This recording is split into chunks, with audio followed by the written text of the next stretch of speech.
trafficked to Hollow Earth. Initiation, training, chosen one program out of your body. The Hunger Games, basically surviving in the environment without anything. Giant cave in the giant ecosystem. That's essentially Middle Earth. Gender confusion. We get into godly therapy. It was gone very, very, very quickly after starting sessions. Physical Babylon in Hollow Earth. There is the Summerlands where the Fae exist. There is no good Fae. Was trafficked to physically into a alien body into another galaxy. Satan using Jesus's face to tell me, don't follow me. That broke my heart.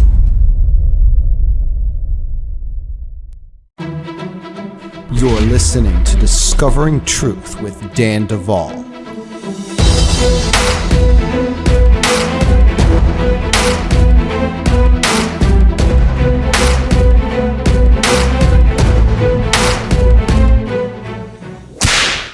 We're back on Discovering Truth with Dan Duval, and I am going to be resuming a conversation that I started with three individuals. They are sisters, and they have a background in satanic ritual abuse and government projects. I am joined by, on the far end, Andrea and Amanda, and right here, Emily.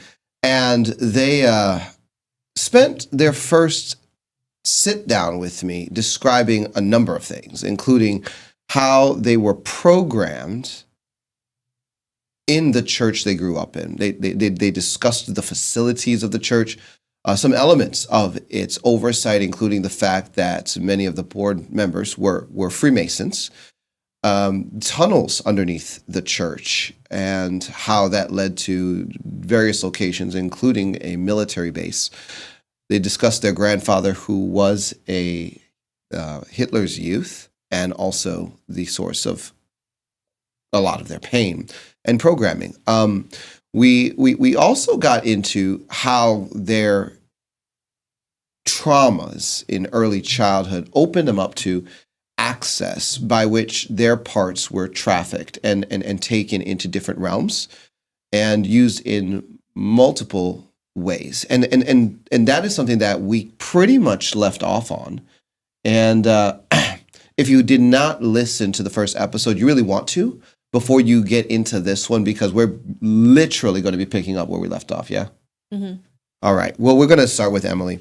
You know, Emily, I want to get started by letting you talk to us a little bit about two things. Number one of the, I guess, more significant altars that you have journeyed with on the inside of your system.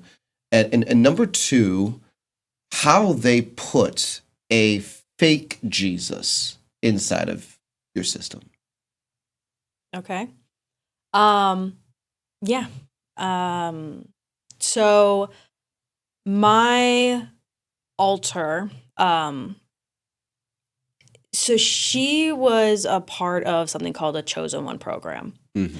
And the way that this particular Chosen One program worked is they would take young children and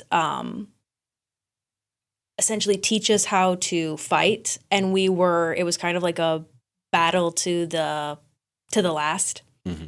And as kids, we would be put into like cages, essentially, or like cells, not cages, but like cells with like wooden doors, looked like something out of a medieval movie. And the whole goal was to become a major player in society in some way.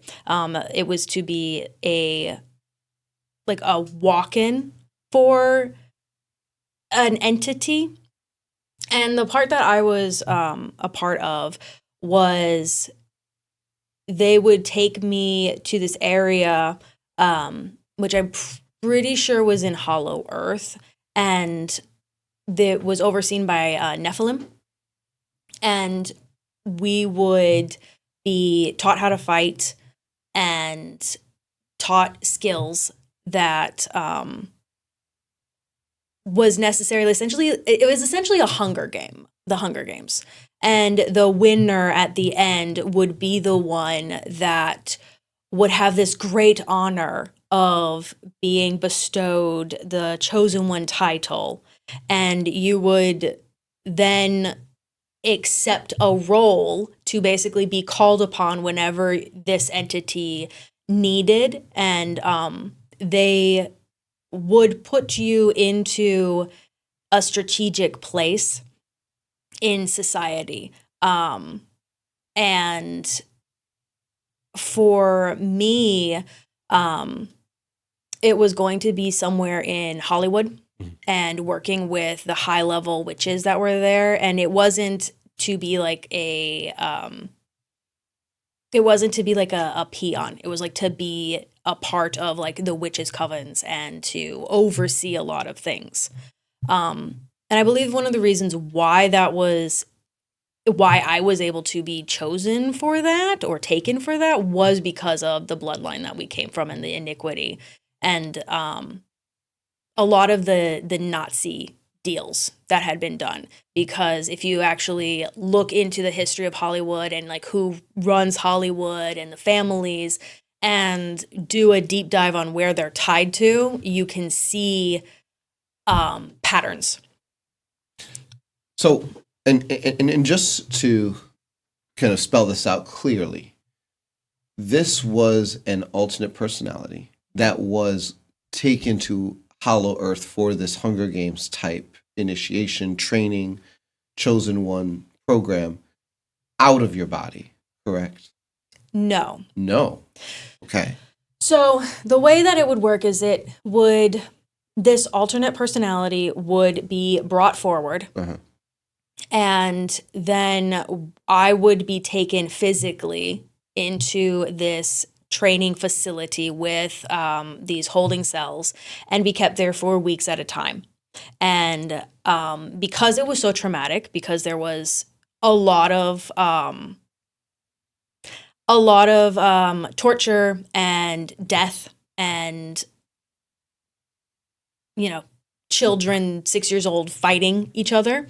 And it was very traumatic. So like the consciousness, like my consciousness couldn't be present all the time.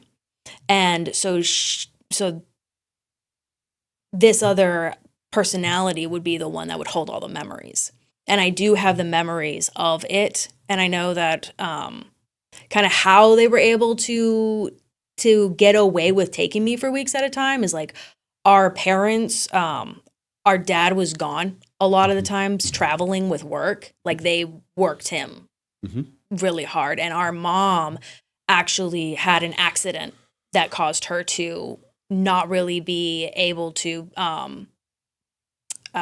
she'd be on a lot of like pain meds. And so she actually doesn't really remember a lot of the childhood. And so this was when, like, before I was 7 years old. And then we also had, like, grandparents that were watching us and babysitters. That's actually how the church was able to help facilitate and, like, handle our parents to get to us was because of some of the accidents and our dad being gone. And so we had a lot of church friends that would come and babysit us or watch us. And that's kind of when some of that stuff would happen. So. And they would actually keep you for weeks at a time. And so you'd be taken somewhere, and I assume that from that facility there was an access to Hollow Earth. Is that what you're describing?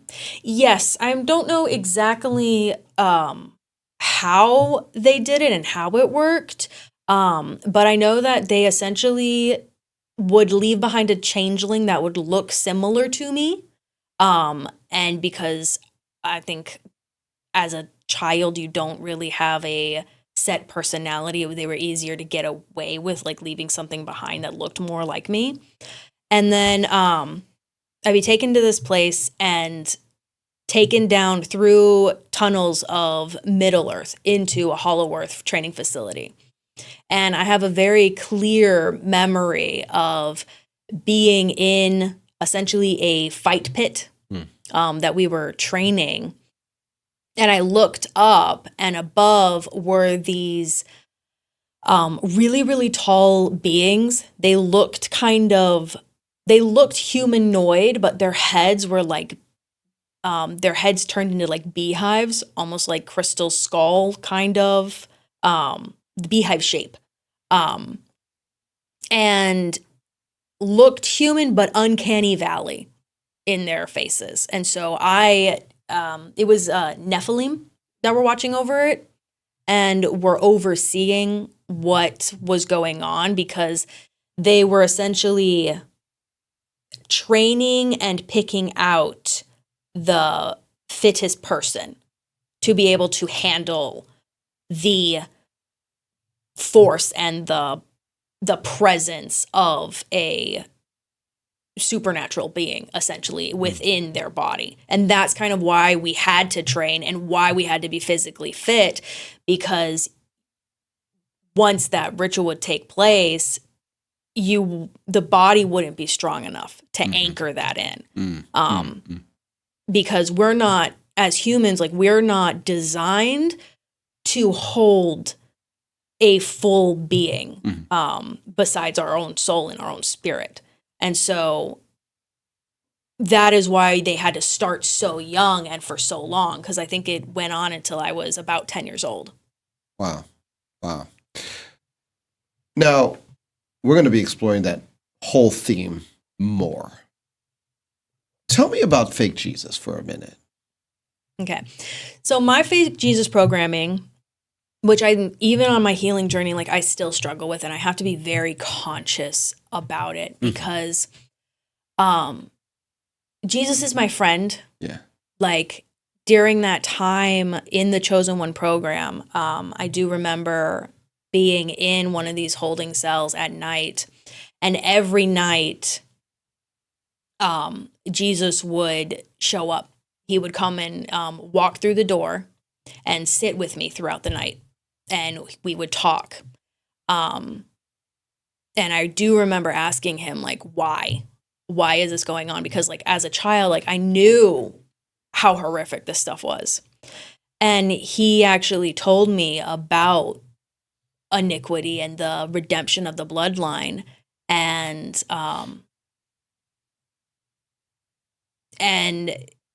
just the peace that I would have would get me through that. And so when I was older, there was a point that solidified. They had to break that like love for Jesus. And essentially what they did is they put me through a satanic ritual where they dressed up as Jesus and the disciples. And, like, one of them, I don't know if it was Satan and demons, like the princes of hell, and, like, they put on these costumes, like a fake Jesus costume, and Satan was wearing Jesus's face, and the other disciples the other demons were wearing the disciples' faces.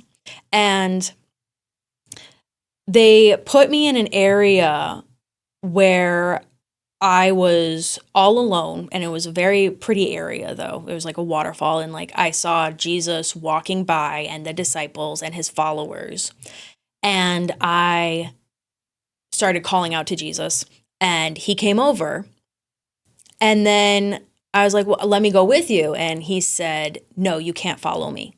Do not follow me. You shouldn't be one of my disciples. Don't follow me. And then after that, I mean, like, that broke my heart. And then after that, I was thrown into a horrible situation where another, like, a sacrifice was made, like a mother and a child were killed, and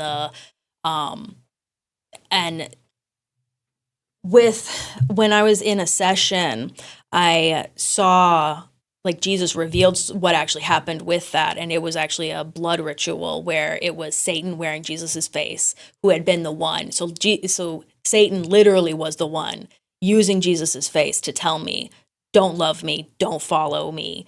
And it was literally a lie straight from Satan's mouth. And they solidified it with, like, a blood ritual and blood sacrifices. But that was how the fake Jesus got put into my system, and it's a choice. I have to like really fight that.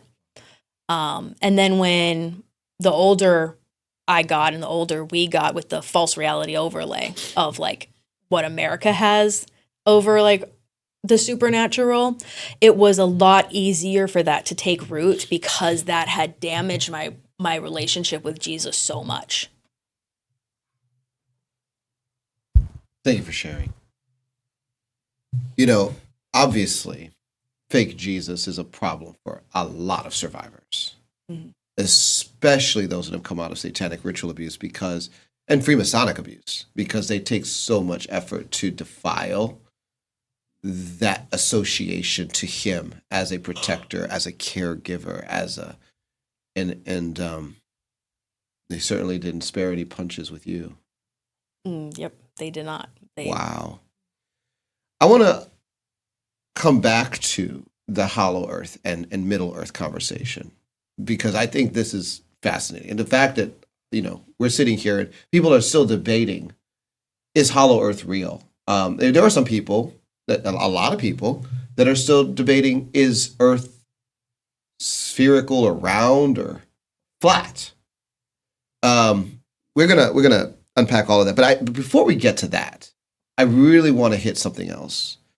And this has to do with the programming and abuse and how it connects to gender identity, confusion, and the LGBTQ, we'll just say IA plus world. And I know that you guys have some unique experiences along these lines. And one of the things that you mentioned in our first interview, Andrea, is that your whole system is male. I mean, you have a female on the outside. You are a female. You were born, gender identity assigned at birth, female, but yet all of these parts inside are male. Well, you're not the only female with male alternate personalities that I've met, and there are many males with female alternate personalities that I've also worked with personally. I want to let you guys talk about this. I want to let you guys talk to me a little bit about your experience with that world, its attempts on your lives, and how you've had to sort out some things. I don't even really know where to start. Because Well, I know that I personally was definitely slated by the Kingdom of Darkness to be transgender, and to be a transgender activist in some high capacity, because I was definitely heading down that road when we were in Los Angeles. And the programming for it started when I started to get active in like media and anime back in middle school. And like tons of my friends were talking about it and like shipping all of the LGBT stuff. And I kept myself away from it for a very, very long time. I was very, very consciously like, no, I'm not touching it. And then we moved to LA, and the atmosphere there is very much so pro LGBT and transgenderism. And over I think it was only 2 years that we lived there, I went from being like, no, I'm staying away from it, I'm not touching it, to actively being like, maybe I am gay. Which was also facilitated not only by the online communities and all of my friends being part of that community, but also a person who was brought into my life as a handler, who definitely had DID herself, and she was also a member of the LGBT community. She went by they, them. She did not know she had DID, but given the memories I have now, there were alternate personalities there that did a lot of damage and programmed a lot of my parts. I was very confused because in this relationship, I was like, I'm not gay, but I feel some sort of attraction to her. And it turns out that what was going on the inside was one of my alters, who is male, was being attracted to one of her female alters who worked for the entity that he had bondage to. Wow. Yeah. And so that was through that manipulating me into or grooming me really to admit that I was gay, because she was like, multiple times she was like, you're gay. And also grooming for the transgender stuff. And so a few years later, I think it was 2018, I started going by they, them and questioning gender. My alters were also completely removed from my system. I had one left at that time, which was the same one who was programmed by this handler who I had cut off relationship with back in 2016. But he was the only one left. And because he could not run my system alone, and also my core was not in system at the time, and I was running off of very, very little. He basically was just like, well, if I'm going to be doing this alone, I might as well be comfortable. And so he kind of got on board with it too, and started thinking I was more masculine than I actually was, and was just trying to dress more comfortable for himself. But I also was okay with it, and I was questioning, am I gender fluid? Am I a man? Do I go by he? I actually did try that for a little while. It felt very weird. But the more I was in that community, the more I was like, maybe I am a he. I even started looking into all the gender surgeries. Wow. And when I did that, I was like, I don't like either of these options. So I'm going to set that to the side, and I'm not going to touch it. And luckily, me and my alter were both in tune enough with God to be like, we are not going to touch the actual transitioning part of this gender confusion stuff until we get into godly therapy. And then that same year, like a few months later, we found your ministry. Whoa. And within like the first few coaching sessions I had, it was the idea of transitioning was completely gone. And it was something I was terrified of tackling in sessions. So it was gone very, very, very quickly after starting sessions. Thank God. Yeah. Now, because I actually appreciate you as a female, and I'm so glad that did not get challenged. Now, I love what you're saying, because you're spelling it out so clearly, and I've made this statement for years now, and one of the things that I've pointed out for a long time is when you have a person who has been traumatized a certain way, such that as their soul is fracturing and splitting, it is splitting into the opposite gender. That splitting and trauma into the opposite gender is going to have an influence on worldview coming from the subconscious, where those alternate personalities are living. And I was saying this probably 6-7 years ago. I said, I think this is driving the transgender agenda and the gender confusion, because why wouldn't you be confused if you have male parts on the inside, especially if they are significant alters that have a lot of humanity connected to them, and they see themselves inside as male. Maybe they are attracted to females legitimately as a male alternate personality. Why would that not produce gender confusion? I mean, at the very minimum, confusion, because you have what's going on at the surface, and then you have what's going on inside, and that wobble and swirl feel. So what you're saying is exactly what I've believed now for probably, the better part of a decade, and especially since getting into this work with people. Now, did either of you want to add to this conversation? I would. Yes. So I actually was very confident in my femininity. I actually was a feminist, and I hated men, and I never wanted to have anything to do with men, but yet I dated. And it was, but from like a weird dichotomy of like being feminine, but yet hating men. And that has to do with like some other trauma, I found out that is like, that was programmed into me to hate men, particularly when you're going through trauma and a lot of men are the ones doing it. Right. There are women too that do that. Like, I remember a lot of women being around, and women can be just as evil. And I'm very, very passionate about the fact that like men and women are like, they're both human, and women can be and do just as horrible things.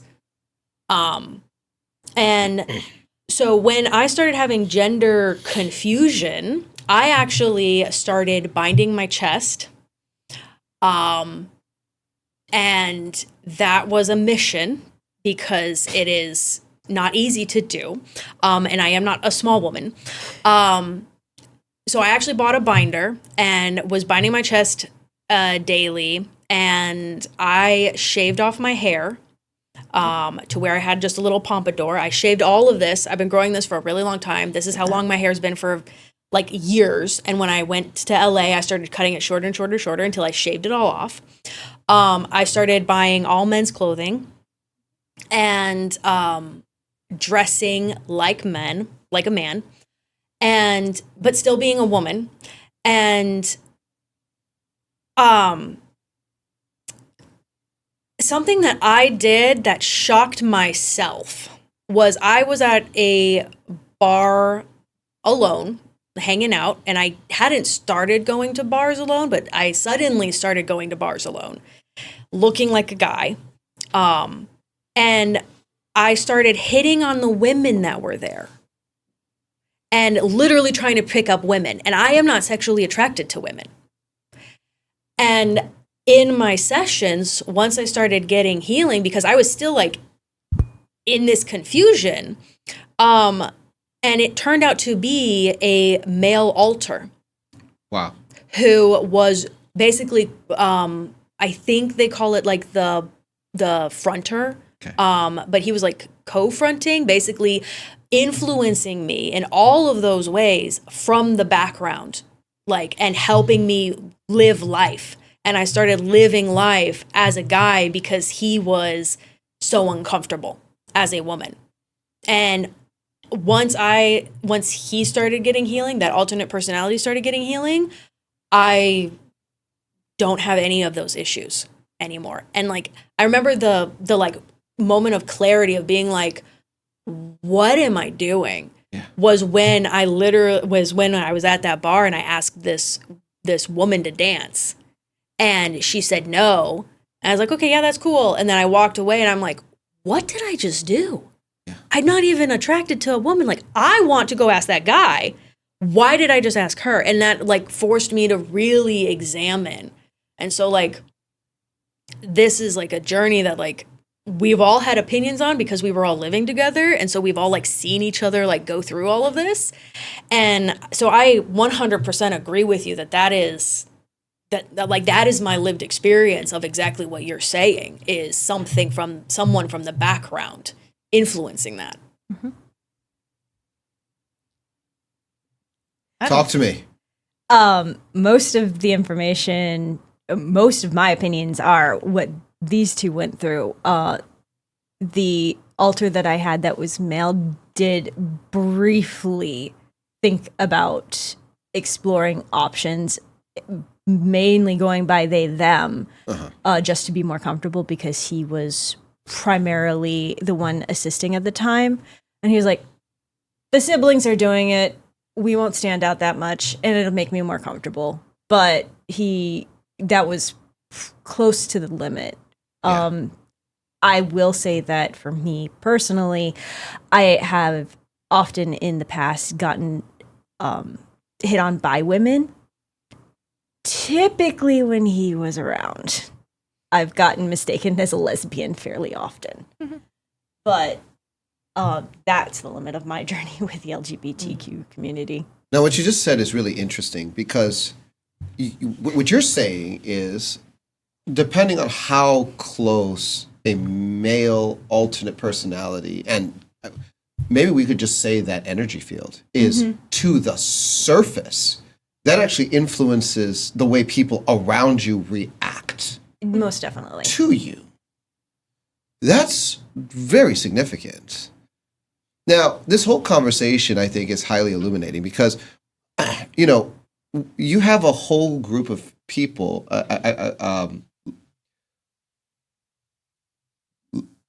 The woke mind virus has infected, and they want to argue that what was once considered insane is now the only logical conclusion, that a man that is born a man should stay a man. Like, it's like some of these ideas that you are harming somebody by affirming when they are 5 that just because their sister got a pink dress and they want a pink dress doesn't mean that now they are supposed to be a girl for the rest of their lives. Like we can't do that. Now we have to, affirm them in their fantasy. Because you want a dress, you are a girl. But the logic seems to resonate, I think, most strongly with people that have been highly damaged through trauma for the very reasons we're talking about. And the reasons are that there are internal broken parts that that have actually been established in the opposite gender of the physical body. Mm-hmm. It actually goes beyond that, because I know from someone that's worked with many people that there are parts that are dehumanized during rituals and turned into animals. So cats, dogs, other animals, and they identify. And so you have this phenomena called furries, where people want to act now like an animal. And suddenly with the woke mind virus, we're supposed to say, we're going to empower you to be an animal and lick your hand and roll around on the floor and purr. That's normal. You're laughing. I think it's hard to say this with a we saw the beginnings of that with on the internet when we were growing up. We I think saw the furry community start up. Now, what you're talking about is the extreme furries. Luckily, there are furries who only believe they're hybrids, which is also stemmed from their alters who are animal hybrids. So luckily, the extreme cases. I haven't run into many of them personally, but I have run into them. Wow. And then there's also the fictive situation with alters that they make of fictional characters. So then those people start believing they are the fictional characters. And I have met some people with DID who are very open about it that are not Christian, who have these fictional characters as alters. And I've talked to them, and it's very trippy. Yes, Emily. The gamut of furry to animal has been very interesting to watch growing up, because of I've seen someone on Instagram that is like that, that is acting like an animal, and it is knowing about alters and the fact that it is probably part of their humanity. And this was a massive conversation that we always had a lot, because we've been Christian, and we've chosen to be Christian. Like, I have chosen several times to remain a Christian. And so we having all of this identity crisis and the gender confusion, while still asking God, like, what is going on? And then being able to have the answers of, like, the DID and the brokenness of humanity, and actually you talking about them being, dehumanized and not just hybridized, makes so much more sense to me on, like, how it's gotten as extreme. And the programming through, like, the video games, and you listen to the music and, like, what music is saying and the lyrics, like, I actually have, like, if I want to buy a book at a bookstore, I have to pray about the book, because of how much programming has been put into books. Like, you can't just pick up a book now, a romance novel, and expect it to be clean. There will probably be some really hardcore sexual explicit stuff in there for like young adults. Mm-hmm. And it is, so the programming that has infiltrated media is insane. And it has really affected people that have, that are part of that community.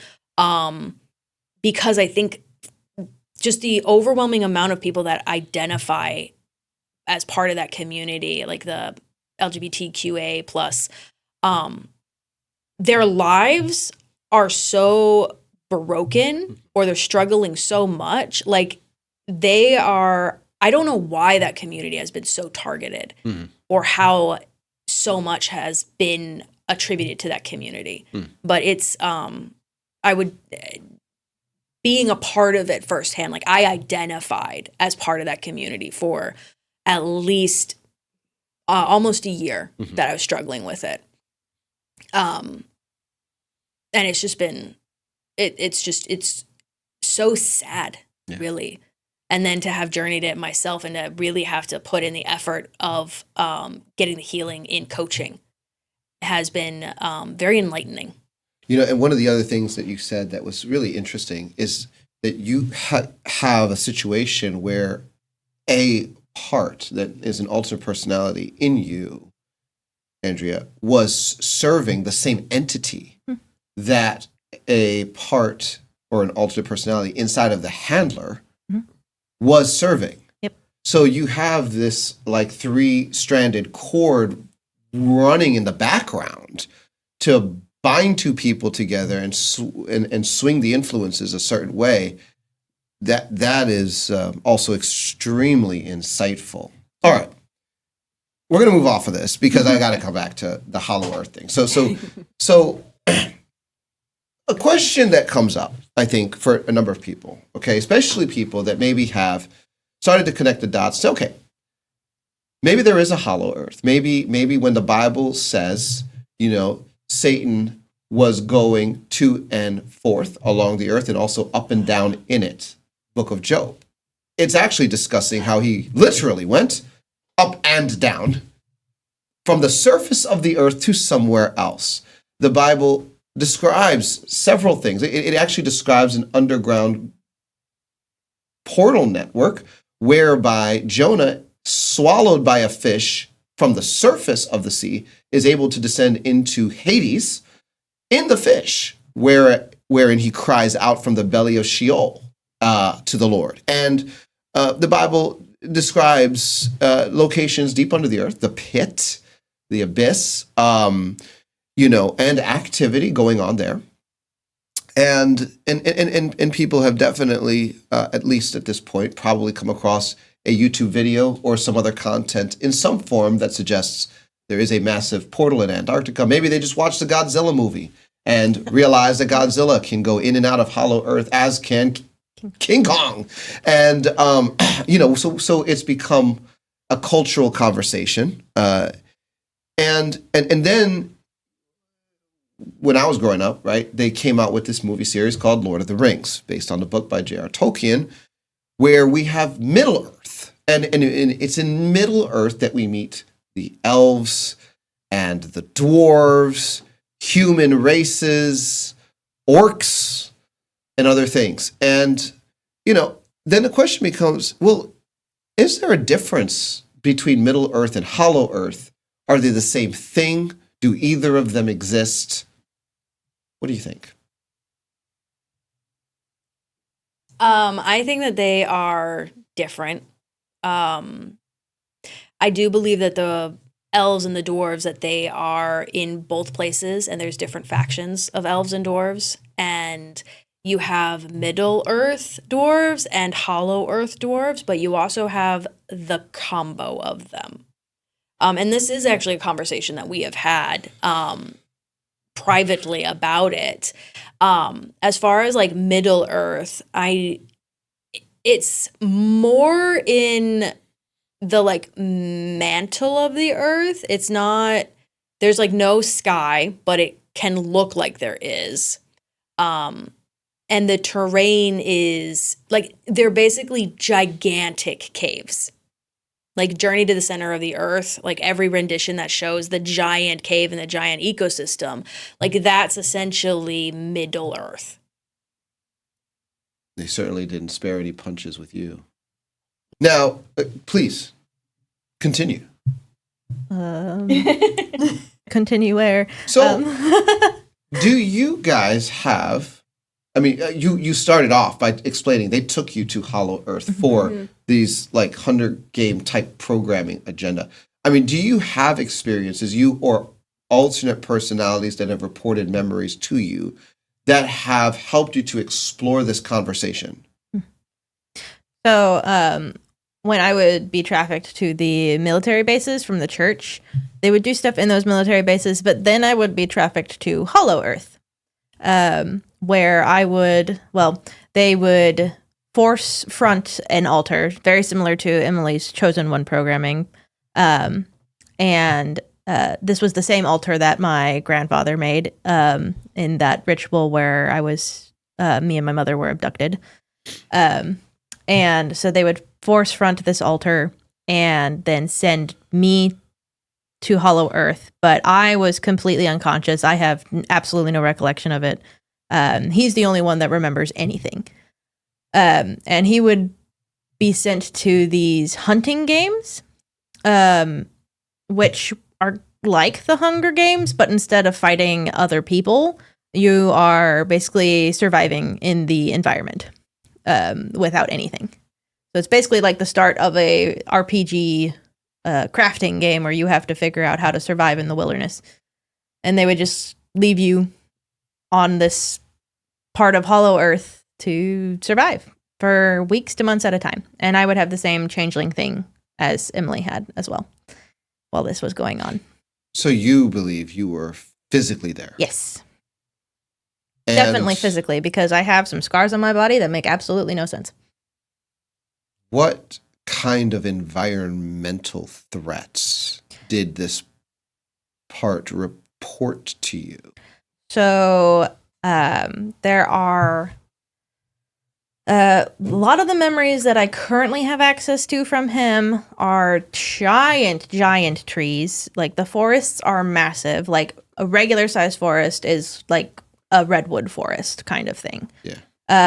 There is one clear memory where there were bears that were made out of tree bark, and they did some terrible things. There are giant bugs, and I have always and absolutely still have a phobia of bugs, and bees and wasps. And there's like these giant wasps. Like you think Pokemon has this bee Pokemon, and it's like 3 feet this tall. big. Yeah, they have some of those. And there's everything there seems to be really, really huge. So like the King Kong movies, they portray it pretty accurately. And when you look up, you can see the other side. So you can see more land when you're looking up at the sky, because there's no sky. It's just the other side of Hollow Earth, which is also very trippy.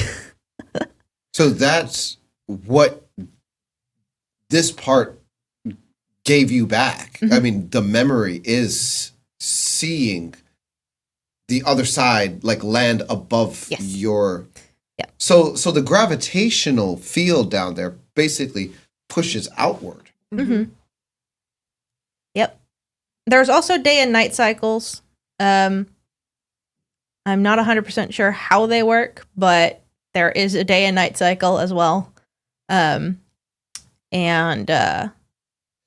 there is weather. yeah, there's weather. Are there multiple continents? Absolutely. Now, you drew a picture. I did, yes. Because, and this, how long ago did you draw this picture? I drew this picture when I was in 10th grade originally. Okay. And then I redrew it or kind of touched it up probably about 2.5, Yeah. 3 years ago, somewhere around there, when I started talking with my altars very actively. Yeah. Because the one that I mentioned who in the last episode, who worked in hell, he would often go to Hollow Earth in the physical and in the spirit realm and interact with a bunch of stuff. So he actually had this entire map, and he was the one helping me draw it out back in 10th grade, and then helped me redraw it into a more accurate representation. And he actually was able to put down some of the major cities of some of the big entities and religions or mythology, like Asgard, and where the Norse mythology entities are located in Hollow Earth, what territory they claim as theirs. There's a physical Babylon in Hollow Earth. And then there is the Summerlands, where the Fae exist. The Summerlands, yeah. Now, we are showing that picture. Mhm. So, for those of you that are not on YouTube, when you get done listening to this, go to YouTube, find a timestamp, and you could take a look at this particular drawing that Andrea has done. Now, Andrea, I'm going to tell you, I ran into Hollow Earth continents in like 2016. I mean, this is stuff that a lot of survivors, it's a world that a lot of survivors have been plugged into in one way or another. I think a lot of it is sitting on the bed of generational iniquity that through the bloodline connects them into this world. And then through the programming and everything that happens in their lives, then they get initiated into this world, so to speak, and begin to operate in it in different ways.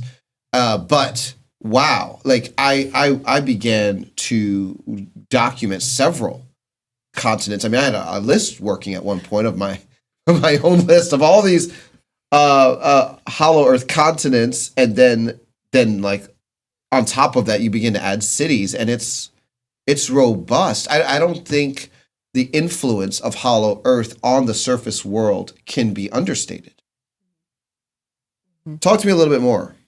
Well, I originally had continent names for all of those continents that I had drawn out back in 10th grade.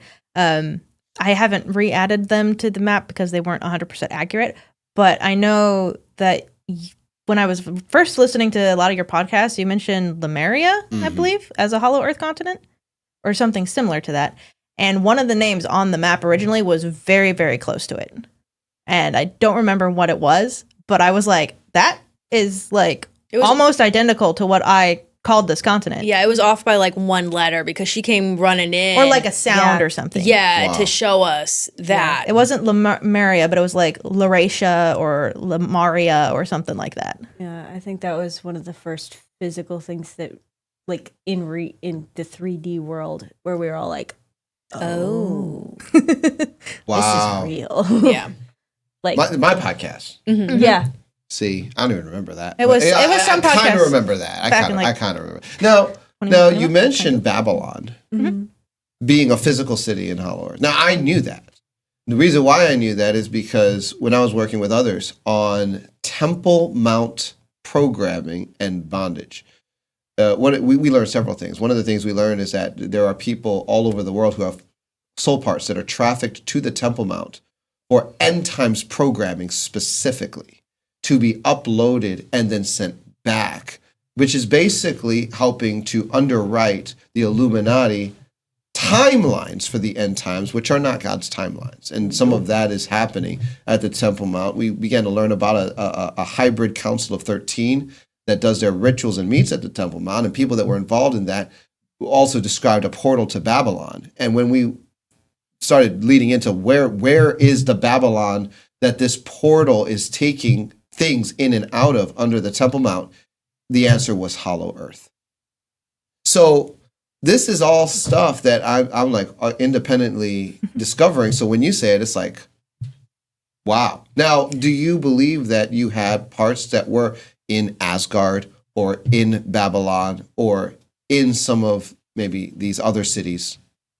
I know for me, the primary locations that soul parts specifically were in was Asgard and the Summer Isles, Summerlands. the Summer Mounts, yeah, and There's all three. They're Yeah, all, there's a they lot have of different multiple names, names. depending. They don't like also- having a singular name.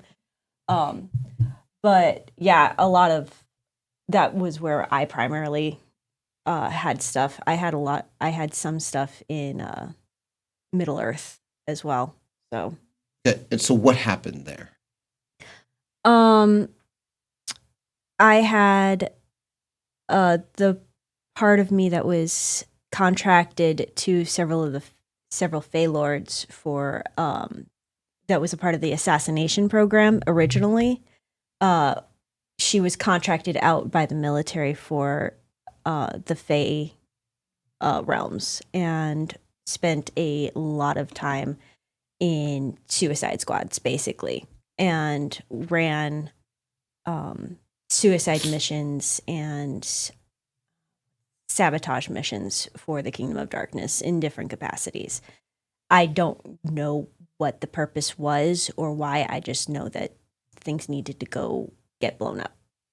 So, not a lot of information as far as that's concerned, but I know that there was a lot of portaling in and out of the Fae realms, a lot of mushroom circles, and a lot of the trafficking was done through ley lines and Fae realms. Mm-hmm. So a lot of soul parts also got trafficked through those areas. What about you, Emily? Oh, Is there more that you want to add to this? So as far as like things that were done there with the Babylonian stuff in Hollow Earth, there is sort of like an area where they have almost like a civilization build where you want to try to build the best empire. And then they essentially, once you reach Babylon's level, they come through and they cull the whole population for essence.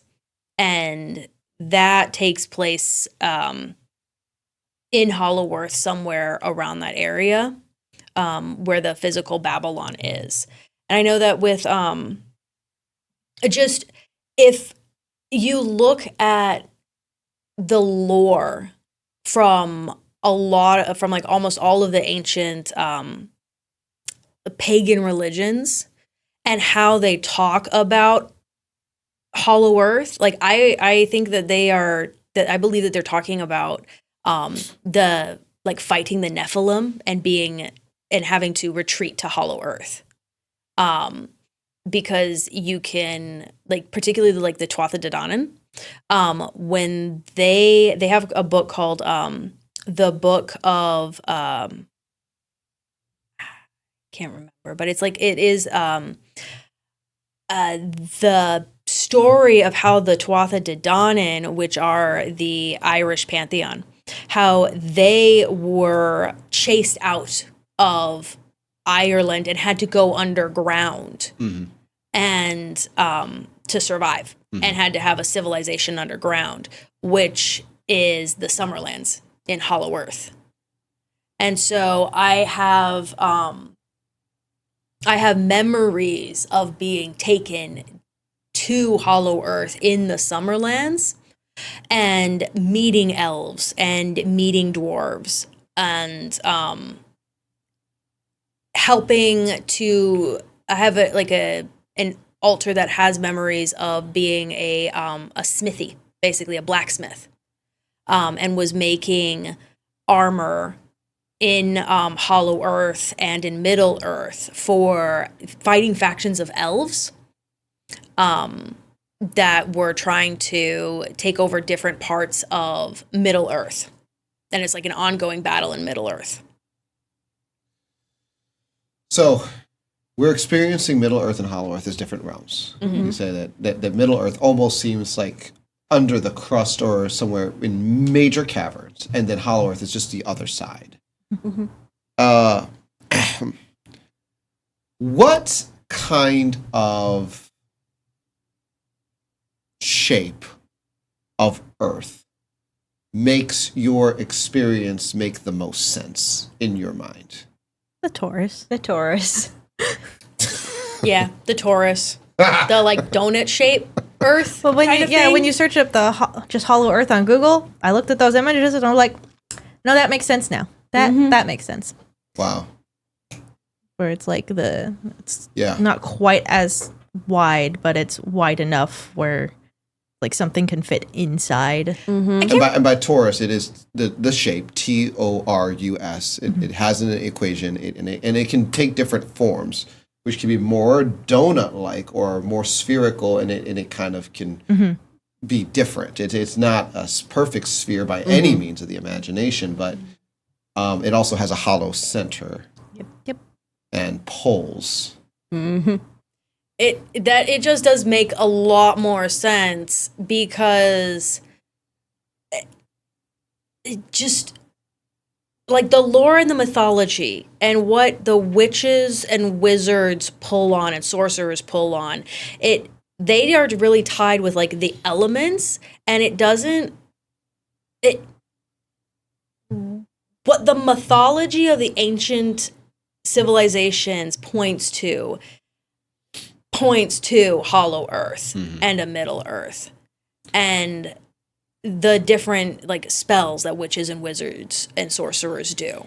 It points to pulling on elements that don't necessarily exist here. And one of the interesting things about this whole conversation, right? I mean, and I've talked about this in some of my different talks, but scientists know there are millions of miles of underground tunnels around the world. Major, massive, unexplored tunnel systems in the Middle East, especially like through Turkey and Like man-made ones? who knows who made them? Oh, okay. They don't know. And it looks like different portions of those millions of miles were carved out at different times in different eras with different technology. Like there's a massive tunnel systems in South America. The interesting thing about the South American ones is they were found and occupied by the Jesuits who came over to South America on these discovery missions. They certainly called it missionary trips, but they were finding these sites and then establishing Catholic churches on top of the access points to the underground tunnels to consolidate power. This is the Catholic Church controls access to the underground tunnel systems in South America, which has some of the most significant ancient civilizations that left residues on the surface world behind. All the way through to Peru and Argentina and all the way down, and so we have all of this evidence that is actually not even conspiratorial. It's just the facts. And the idea that some of these tunnels are going to lead to large underground caverns. I mean, I think that a lot of what you're saying makes sense. There are reports that these large caverns underground are occupied. Other whistleblowers, people that have come out of underground base projects, have talked about reptilians and other entity groups occupying some of these vast tunnels and cavern systems. You're just nodding your heads. Yeah. I believe the reptilians are Middle yeah. Earth rather than Hollow Earth. They're mostly Middle Earth is what I believe. I know that we've had Sasquatch has been thrown around in our family of experiences with Sasquatch and like with Sasquatch races. Yeah. Like more than one. Yeah. And how they will phase through reality. Okay. Do you think they have a counterpart reality and existence in Hollow Earth? Yes. Yes. Yeah. Why? Well, one of my altars says they do. He was apparently sent to work with the Sasquatch for a bit. In the physical, I guess. He says he speaks Sasquatch. It's kind of weird. And our uncle, I tried to like find proof of this because it was so out there. And our uncle or our cousin, was it our cousin? I don't know. I don't remember. But someone on our dad's side of the family, he lives on a farm and had all these Sasquatch coming in and doing stuff to his property. And I was like, okay, Dad, well, ask him about this color fur, this color fur, this color fur, and this color fur, because if they are black fur, they work for Satan. Do not interact with them. And pray prayers, get them off your property. If they're white, they're docile. They don't really want to do much or something. And then there was like brown fur and then like a red fur. And I don't remember exactly what my altar had listed off about these fur colors, but basically my dad came back and was like, yeah, he says that those fur colors line up with their actions. And I was like, what? Yeah. So it's also not just us that, like, in our family that have had these really supernatural experiences. So. Tell me more about the Fae Kingdom. Okay. Well, we talked a little about the Tuatha De Danann, which are entities like Lug and Ogma, yeah, the ancient ones. But also, so the Fae Kingdom is fairies. They're also I don't know how they have managed to basically take over all of modern literature, because like right now, the Fae Lords are a thing that all women, young women, are reading about, you know, in those novels that I talked about, the explicit ones. Most of them have to do, if it's fantasy, it's Fae. It's Fae Lords. And I know that they have to do with I believe it's the Book of the Order of the Golden Dawn. Okay. It's the an order that was pushing New Age. Essentially, the Fae are behind the New Age movement. And a lot of where the witches now, they are more Fae witches. They're not satanic witches anymore. They pull on the Fae realms. I mean, you still have satanic witches, but yeah. Fae witches have like... The Fae witches are the more like socially acceptable ones. Yeah, the ones who are dabbling are using magic. A lot of Fae magic. The ones who are like public witches and the general public, they usually use Fae magic. Mm-hmm. Yeah. And our family, like our mom's side is Irish. And that has come from like her side of the family, but also like her dad. Yeah. And like the Irish, I don't know why they are so explicitly tied to the Fae Kingdom, but they are. And like, if you have Irish descent, you are probably a lot more tied into the fairies. There will be like, you know, pixies showing up, like you're a lot more in tune with like nature. Mm-hmm. Nature manipulation is a lot easier if you have any Irish in you. Mm-hmm. How about Scottish? Scottish yes. as well. Scottish, British Isles, yes. It's most strong on the Irish because they've stuck with that same like lore and mythology and the same language. I think the language actually is one of the big things because Ogma, the god of language, the Tuatha De Danann, that ancient Celtic language has just transformed into Irish Gaelic, while Scottish Gaelic is a slightly different dialect.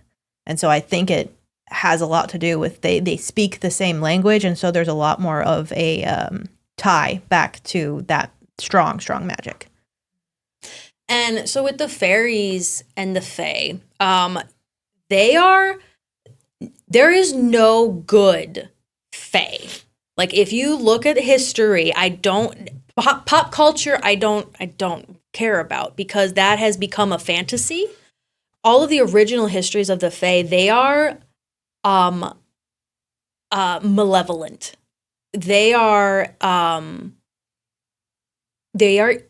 evil. Like they will manipulate, and that is like they interpret things by the letter of the law, not the intent of the law. So you have to be very careful with like what you say, and that's actually something in a lot of these spells. Like you have to be like 100% on with what you say.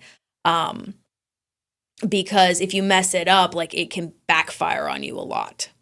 And with the Fae Kingdoms, you have like the Seelie and the Unseelie courts. And so that is essentially, it's like the light and the dark, and at least they say it's like the light and the dark. And it's just like who is less likely to kill you versus how some like versus use you, I guess, is more like the light side. It's more for their advantage, and the dark side is like they're more going to like kill you for their purposes. Do you guys want to weigh in at all on any of this? I guess with the light and the dark, it's more of a who's going to torture you to death and you're going to die a little bit quicker versus put you to sleep for 100 years and then have you wake up as the rest of your family dies. One sees you more as like amusement, and the other is more you're a sheep and they feed off of you. Mm-hmm. So, but yeah, letter of the law, making sure that you don't lose yourself. Yeah. But in your, I guess, lived experience, right? This is more than lore. Yes. We had pixies in our apartment. Oh, God. Stuff kept going missing. We couldn't figure out where it was going. Everyone was like, did you put this here? Did you put that there? Where are all the spoons? For some reason, they love spoons. And we just had items going missing all the time until we did prayers for pixies. Specifically pixies. And eventually, it stopped. But literally, so much stuff went missing, and no one could figure out why it just disappeared. Wow. Now, you couldn't see the pixies in the physical. They were just, I think they were in the astral. Uh-huh. Yeah. Going around stealing your stuff and then pulling the stuff into the astral. It was a terrible experience. Like, we never could find it. Wow. That's the thing. Like, it didn't just turn up later. It was gone. We would have to buy, like, your favorite item of clothing. We'd have to re-buy it, kind of thing. You know, as crazy as this may sound, I think that there are going to be people, at least 2 or 3 of them, that are going to think about their situation to be like, I have literally experienced stuff disappear, never to be found again. And it seems like it was probably taken out of the physical realm entirely. Now, you guys are saying it was in your experience that pixies, which seem to be, I mean, I would classify that as a type of elemental spirit. No, they're a fairy. They're fairy. Pixies are fairies. They're part of the Fae Kingdom. Yeah, pixies and fairies, they're kind of... Uh-huh. They're like, I have 3D rats and mice, I guess, just with sentience. You have like the Fae who are like... We have some opinions about it. You have the Fae who are like the tall, human-sized fairies, as media would usually call them. And then you have fairies who are slightly smaller and, you know, and then like Tinkerbell-sized stuff, those are pixies. Mm-hmm. So Tinkerbell and Peter Pan, she's a pixie. Yeah. As far as like my lived experience, where we grew up on a dead-end dirt road surrounded by trees and wetlands and like uncultivated land for a very, very long time, most of our childhood. And there would be like a lot of elementals that we would talk to. And then there would also be the fairies that would be around. Like, I was obsessed with fairies as a child. And Mom was always not happy about that obsession with fairies, and I never understood why. And now that I'm older, I'm like, oh yeah, no, I am not. Also, I understand.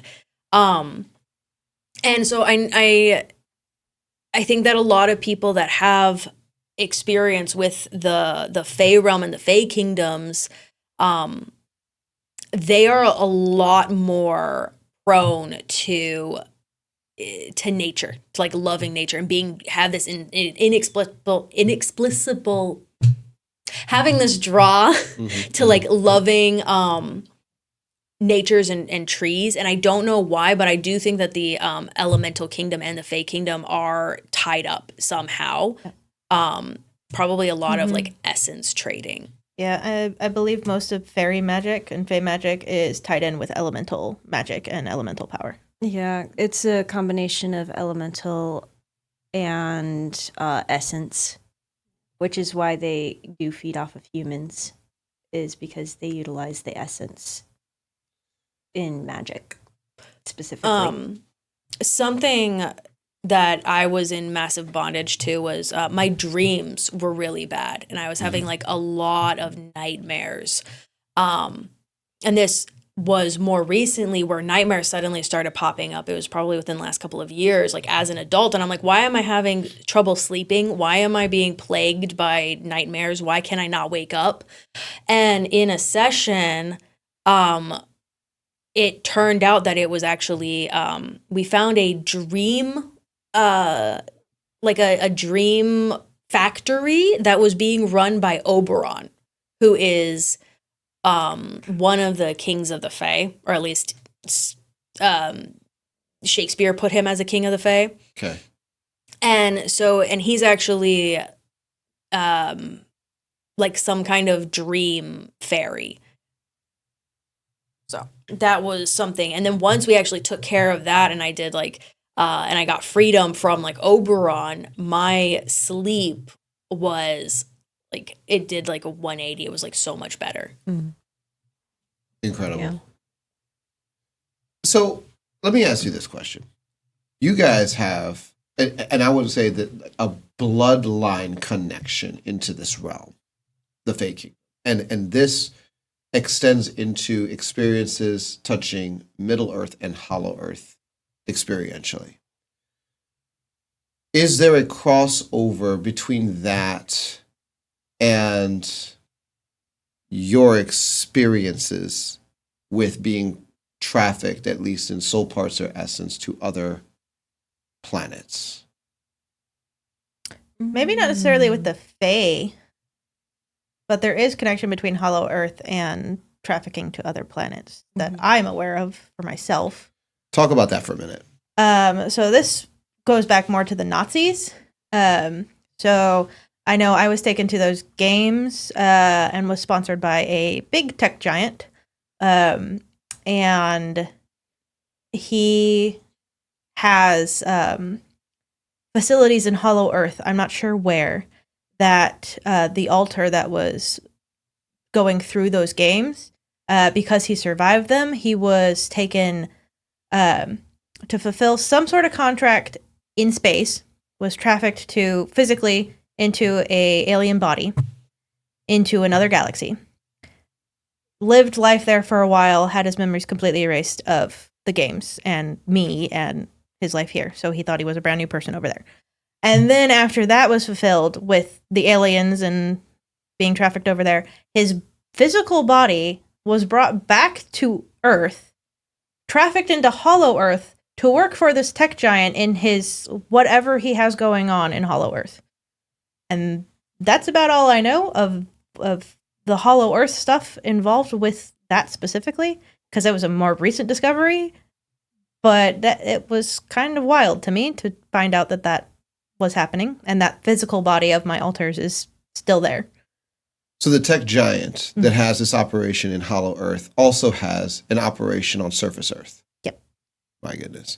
And on the moon. One of the interesting things that I ran into years ago, and I didn't really have much context for it at all, but one of the early appropriations of what I call the Earth Systems Prayer was Hollow Earth corporations. I didn't know what the Hollow Earth corporations were. I didn't know who owned them. I don't know how to get an LLC established in Hollow Earth, but somehow we were getting people delivered from the corporations in Hollow Earth. I was like, what does this even mean? All right, let me ask you a question. Talk to me a little bit about the journey that you guys have taken with Jesus over the past couple of years. And do you want to start?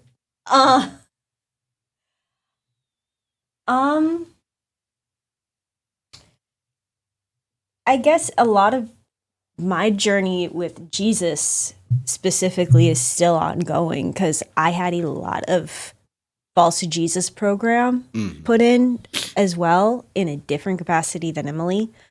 For me, Jesus had been my friend for, since I was 2. And we went to a little private school and there was a survivor there. She was a handler during the time.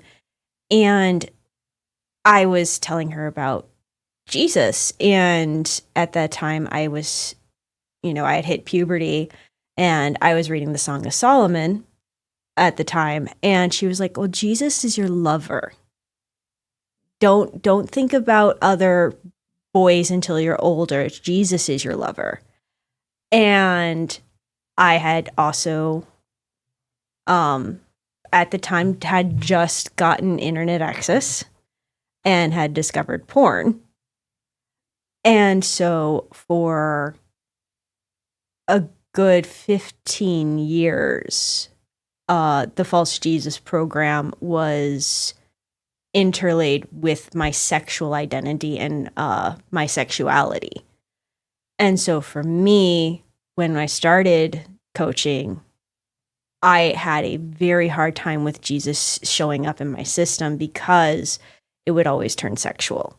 Wow. Even with the amount of prayers that my coach did before, during, and after the sessions for me. And so it's been a rediscovery of my friend Jesus over the last couple of years and being able to actually say, yes, he's my Lord and Savior. Because of how interwoven that programming had become. Wow. So, yeah, I still, most of the time, I still call on the Lion of the tribe of Judah, and all of me is just like, Kitty's here, because he's always comes in 10 feet tall. Yeah. And that is always the first thing that happens during session. And it is the first thing I lean on when I spend time with him. So. Thank you. Okay, my turn. So when I started coaching, I couldn't talk to Jesus really, or feel him, or experience him, or God in general. I was still asking, but I got to the point where I was asking for signs, and it had been that way for quite a few years, because I couldn't connect. And that it had been difficult to connect for most of my life, actually. I remember I accepted Jesus at 3, said like the acceptance prayer, but I know all of my altars were Christian, like even before then. Like they knew Jesus. Their memories had to be erased of Jesus and like their Christianity taken from them. So as I grew older, there was like, I don't know how old I was at the time, but I remember my mom being upset with me that I wouldn't worship. And I remember telling her, it's hard to worship when angels scare you. So my entire life, it's been very, very hard to connect.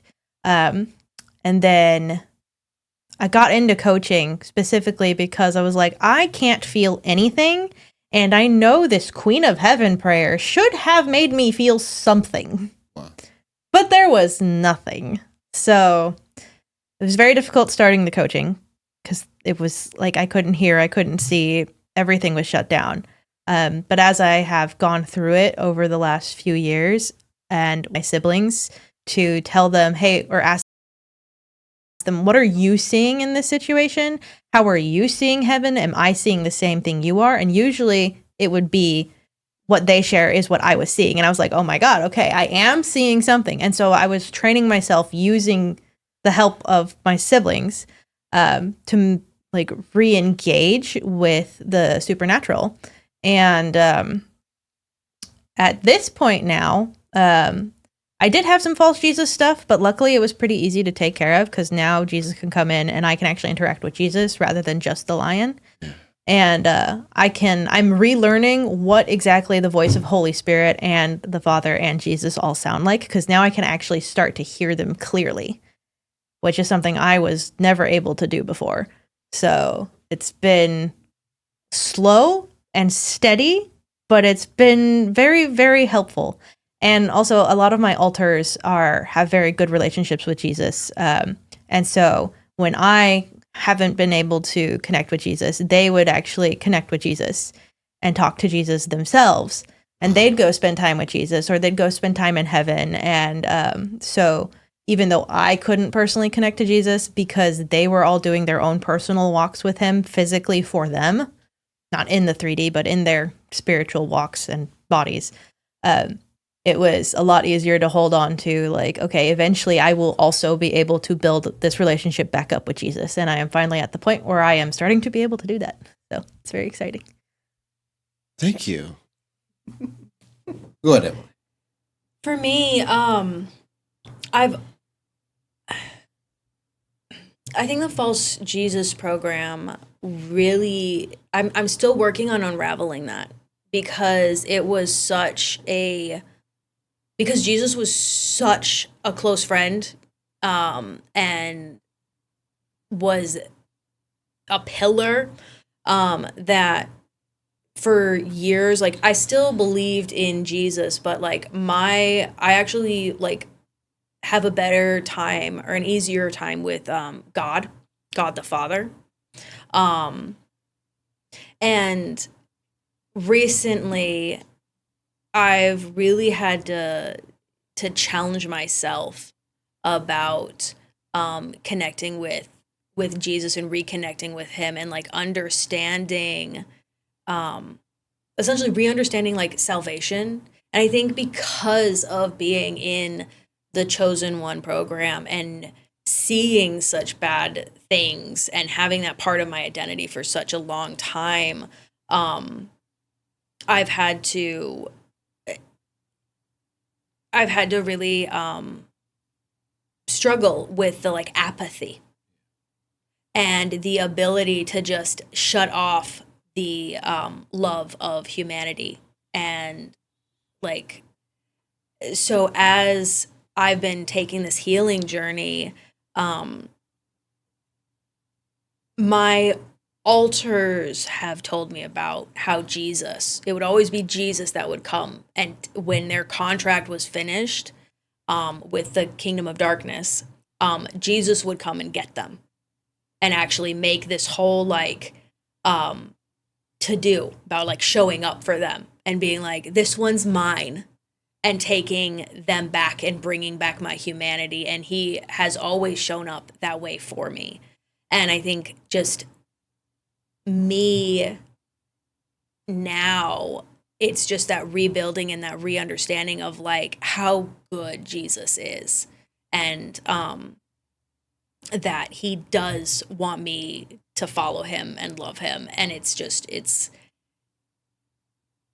that choice of loving Jesus in spite of what my emotions are telling me, because I have felt the love of Jesus and he has shown up for me.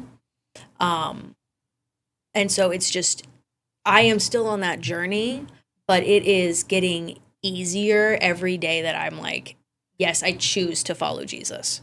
Kind of like how forgiveness works. Like, you have to start saying you forgive this person, and eventually the forgiveness will manifest in your heart and it will actually like take hold. And I think that for me, having battled with the false Jesus programming since I was like 11, I choose to love Jesus and I choose to follow him.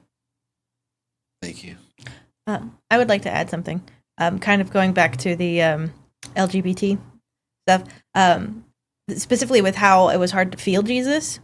When I was in that community, I was convinced that what I was feeling at pride parades and stuff, and like the excitement and the like goosebumps and the like that kind of feeling was God, because I was constantly asking for signs, and that was the way that I kind of felt God at the time.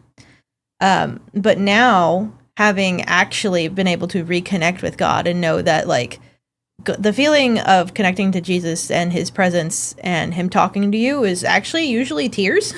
The things that I felt at those pride parades and stuff, they were not from God, because anyone can make you feel goosebumps or like happy and giddy and those kind of emotions. But the Kingdom of Darkness isn't going to make you feel tears for like it's like a completely different feeling.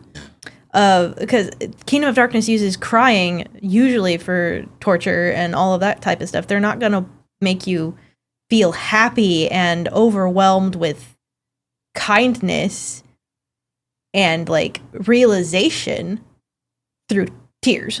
Yeah, the Kingdom of Darkness can't emulate true love. Yeah. Yeah, and then actually something else for my journey with Jesus is I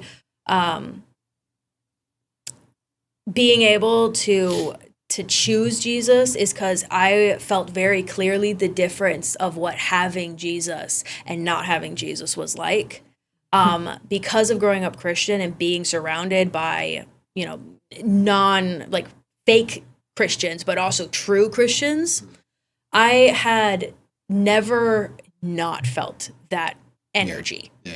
And when I was in LA, I actually went to a gathering of another religion. I think it was Buddhism, but it was like a stadium full of people, literally completely packed, and all the workers that were all the volunteers there.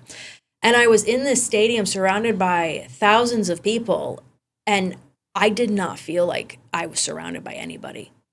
Like the lack of Jesus, all of these people that didn't believe in Jesus, and just that concentration of energy surrounded by being one of the few people in that room with Jesus, was the difference is like night and day. And being able to like recall that feeling and is very helpful on being able to know when Jesus is present and when he is not, and that he is with me. And so it really does help with the like false Jesus programming and being able to connect with Jesus and know what his love actually feels like. I appreciate that. Wow. Thank you. Thank you, all of you, for being here and talking to me. You have shared a lot of things. You've been vulnerable. I appreciate that. I appreciate your bravery to share openly on these subjects. And I applaud you for stepping up to the plate.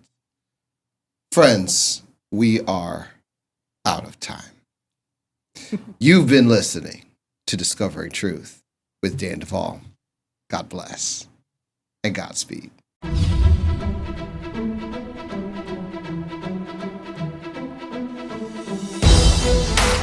You've been listening to Discovering Truth with Dan Duval. Visit me at danduval.com, where you will discover merch, books, and the opportunity to engage in our private social network. Join the tribe by subscribing to our email list and supporting this podcast.